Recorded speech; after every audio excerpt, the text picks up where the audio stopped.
Welcome to our channel. Today we how to set up Roku Express easy guide step by step clearly.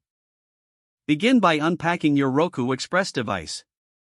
Inside the box, you should find the Roku Express, a remote control, power adapter, and HDMI cable. Start by connecting the Roku Express to your TV. Locate an available HDMI port on your television. Plug the HDMI cable into the Roku Express. Next, connect the other end of the HDMI cable into the HDMI port on your TV. Now, plug in the power adapter to the Roku Express. Connect the other end of the power adapter to a nearby electrical outlet. Ensure the TV is powered on and set it to the correct HDMI input.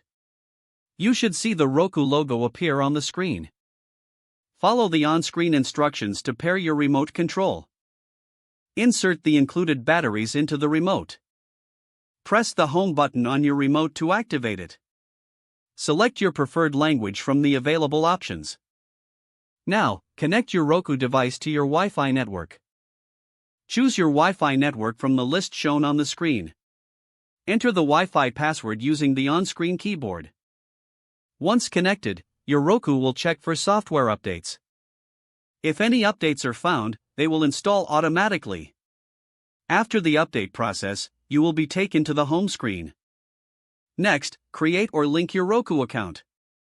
You can do this by following the prompts on the screen. Provide the necessary information, such as your email address and password.